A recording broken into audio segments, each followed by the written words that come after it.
사막에서 무언가에 쫓기는 듯한 원우의 모습으로 뮤비는 시작됩니다.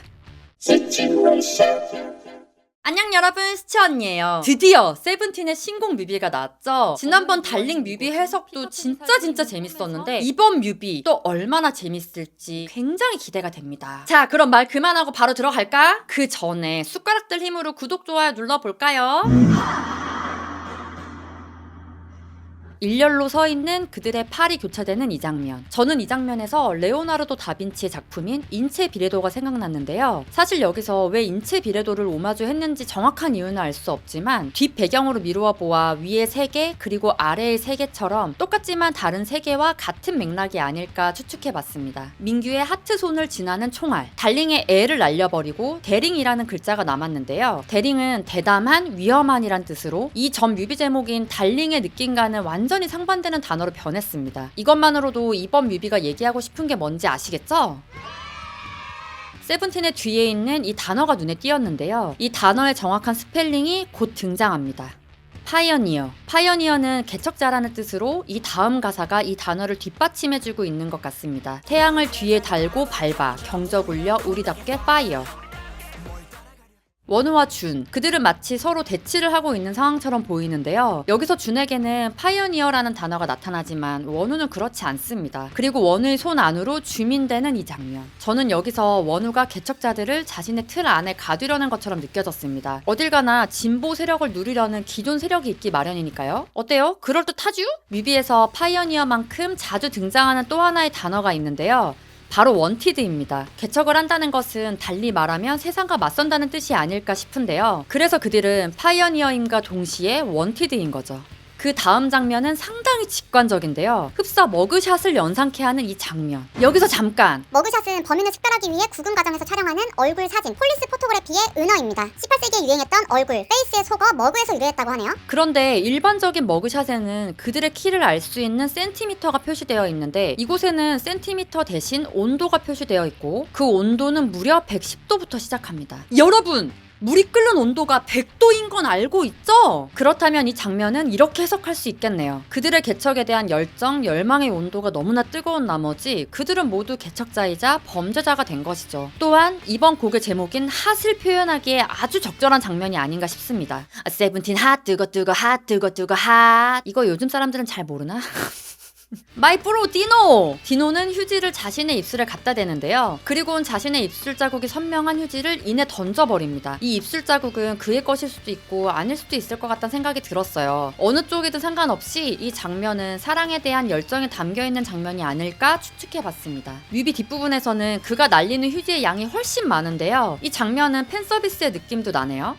그리고 동전을 던지는 디노. 동전에는 이런 문구가 쓰여 있습니다. Bet your tomorrow on the sun of fate. 내일을 운명의 태양에 걸다.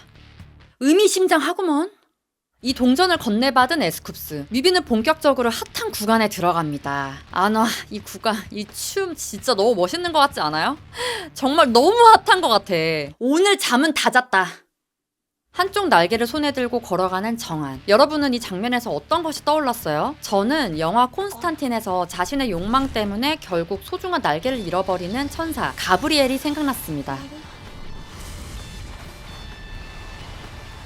영화 콘스탄틴은 인간의 형상을 한 혼혈 천사와 혼혈 악마가 존재하는 세상에서 그들을 구분하는 능력을 타고난 주인공 존 콘스탄틴이 천국과 지옥의 경계를 넘나들며 악의 세력이 점령한 어둠의 세계를 구원하는 이야기입니다. 이 영화 진짜 재밌으니까 안 본 사람 없게 해주세요. 그런데 왜 가브리엘일까? 이 뮤비는 전편인 달링 뮤비의 끝부분에서 보여준 세븐틴의 흑화를 주제로 만들어졌다고 볼 수 있습니다. 영화 속에서 가브리엘은 혼종 천사로 하나님의 축복을 받고 있기에 악마들이 쉽게 건들지 못하는 존재인데요. 그런 가브리엘은 인간계에 머물면서 인간들이 죄악을 저질러도 하나님께 기도하면 회개한다는 큰 축복이 불합리하다고 생각하게 되고 인간이 제대로 성찰하고 회개하기 위해서는 고통이 필요하다고 판단해 천사의 규율을 어기고 인간계의 악마를 불러오는 만행을 저지르게 되죠. 그로 인해 결과적으로 가브리엘은 날개를 잃게 되는 것입니다. 이러한 이유로 저는 원래는 천사였으나 어떠한 계기로 인해 타락 천사로 변해버린 가브리엘과 세븐틴의 흑화가 일맥상통하게 느껴졌습니다. 잠깐만요. 이거는 보고 가자.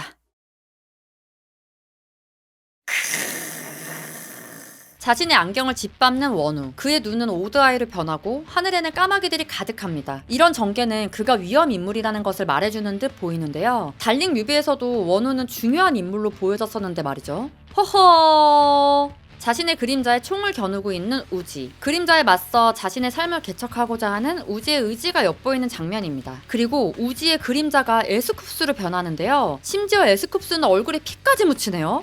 아 근데 피 묻히는 거 왜 이렇게 멋있냐. 에스쿱스 또한 위험 인물 중 하나로 볼 수 있을 것 같습니다.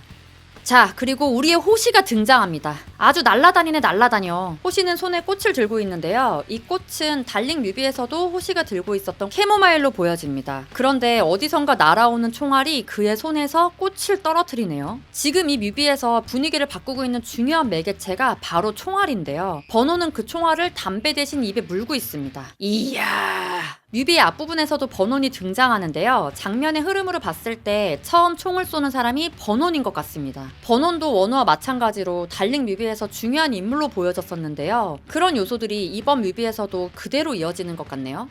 아, 마지막 한 가지 더. 이번 뮤비의 전체적인 이미지는 영화 매드맥스 분노의 도로를 오마주한 듯 보입니다. 영화 매드맥스는 자원이 고갈된 세상에서 사막을 배경으로 벌어지는 거친 광기가 가득한 액션 영화입니다. 안 본 사람은 있어도 한 번만 본 사람은 없는 그 영화! 흑화된 세븐틴을 제대로 살린 이미지가 아니었나 싶습니다. 히뚜다 히뚜! 아 진짜 너무 재밌어. 빨리 다음 뮤비 주세요.